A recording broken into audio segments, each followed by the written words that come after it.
बिस्मिल्लाहिर्रहमानिर्रहीम। अस्सलामुअलैकुम। मैं हूं मोहम्मद तलाल इजाज़ और आप देख रहे हैं मेरा यूट्यूब चैनल जाब्ता पाकिस्तान विद तलाल इजाज़। नाजरीन, बचपन से सुनते आ रहे हैं कि पाकिस्तान में दोहरा मेयार है।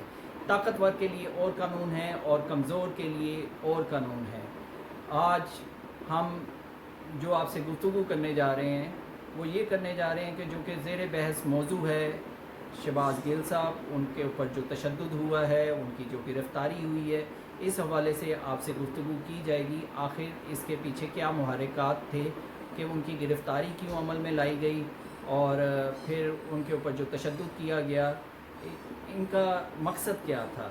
नाजरीन, अगर आप देखें तो जो इल्ज़ाम शहबाज गिल साहब पर लगा है, अगर आप इस पर देखें, इसके ऊपर नज़र डालें तो आपको मालूम पड़ेगा कि जो बयानात शहबाज गिल साहब ने दिए, इस तरह के बयानात नवाज शरीफ साहब ने भी दिए हैं, जरदारी साहब ने भी दिए हैं, इस तरह बहुत से सियासी लीडर जो हैं उन्होंने दिए हैं। डॉन लीग में मरीम नवाज़ का नाम आ रहा था, लेकिन इसके बावजूद भी कानून हरकत में नहीं आया।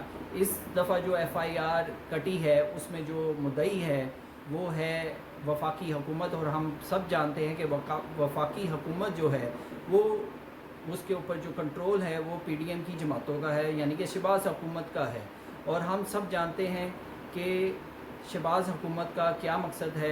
ये बिल्कुल सरासर एक इंतकामी कार्रवाई की जा रही है, मुखालफिन को दबाने के लिए ये कार्रवाई की जा रही है ताकि पाकिस्तान तहरीक इंसाफ को वो इखलाकी तौर पर तो वो हरा नहीं सके और इखलाकी फ़तह हासिल नहीं कर सके, जबकि उन्होंने ये ओछे हथकंडे अपनाना शुरू कर दिए हैं। जो रवैया इख्तियार किया गया है शहबाज गिल साहब के साथ वो काबिल कबूल नहीं है। किसी भी महज़्ज़ब माशरे में कभी भी किसी के साथ गैर इंसानी जो रवैया इख्तियार किया जाता है या जिनसी ज़्यादती की जाती है उसको कभी भी अच्छा नहीं समझा जाता।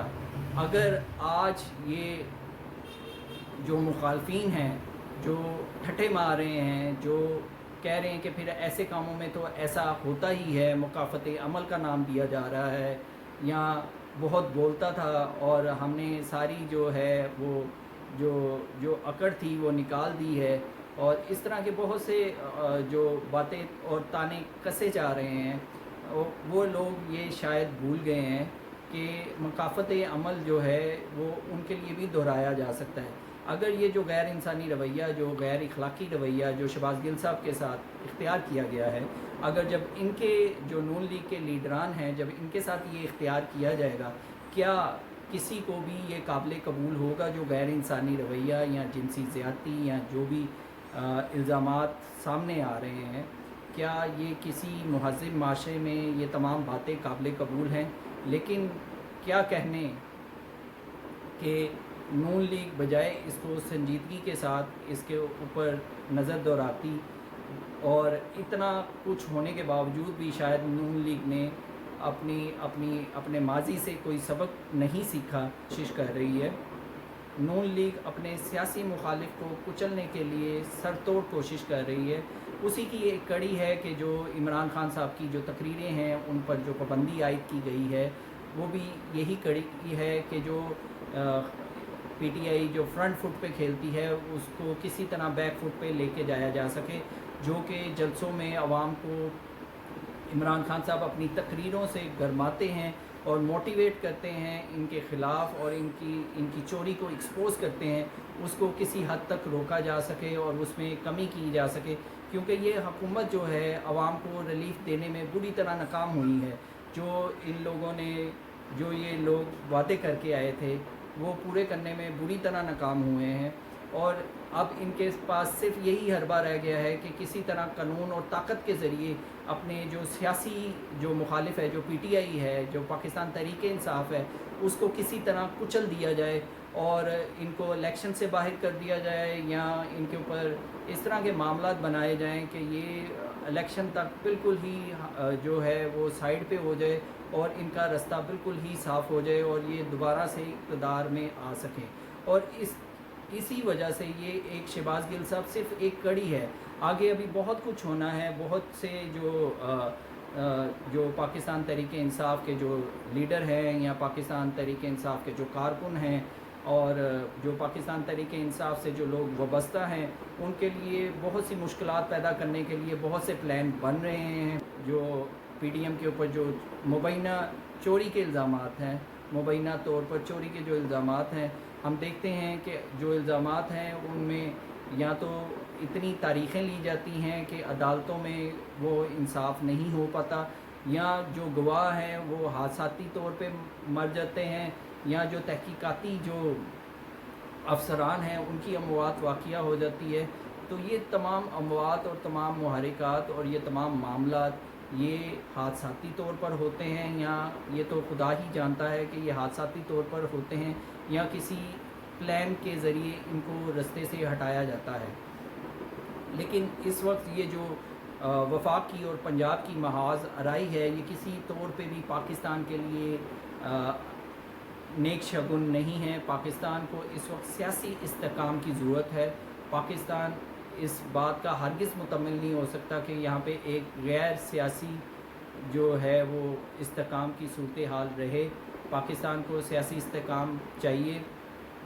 پولیٹیکل سٹیبلٹی کے بغیر پاکستان ترقی نہیں کر سکتا. جو سرمایہ کار ہیں وہ یقین نہیں کریں گے، پاکستان میں سرمایہ کاری نہیں کریں گے. اس لیے ان سب کو سر جوڑ کر بیٹھنا چاہیے. جو اپنے معاملات ہیں وہ ٹیبل پہ آ کے ان کو حل کرنا چاہیے.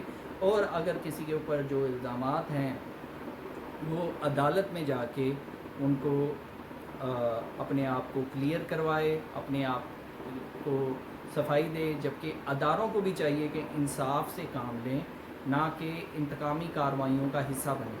اس وقت ہم جانتے ہیں کہ وفاق کے پاس کون کون سے ادارے ہیں جو وفاقی حکومت کے کنٹرول میں ہیں، اور وفاقی حکومت کے اشاروں پہ کیا کیا ہو رہا ہے یہ ہم سب جانتے ہیں.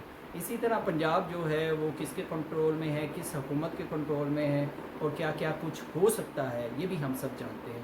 تو میں اس بات سے اپنی گفتگو کا اختتام کروں گا کہ پاکستان میں جب تک پولیٹیکل سٹیبلٹی نہیں آئے گی تب تک پاکستان ترقی نہیں کر سکتا.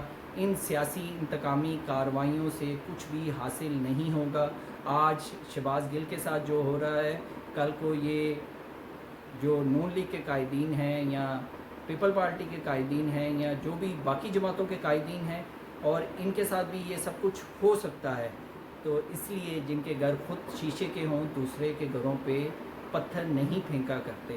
تو ابھی بھی وقت ہے کہ ہوش کے ناخن لیں، تاکہ اور پاکستان کی ترقی کے لیے سب سر جوڑ کر بیٹھیں اور پاکستان کو خوشحالی اور ترقی کی طرف گامزن کرنے کے لیے اپنی تمام تر صلاحیتیں اور کوششیں بروئے کار لا کر پاکستان کو ترقی کی راہ پر گامزن کریں.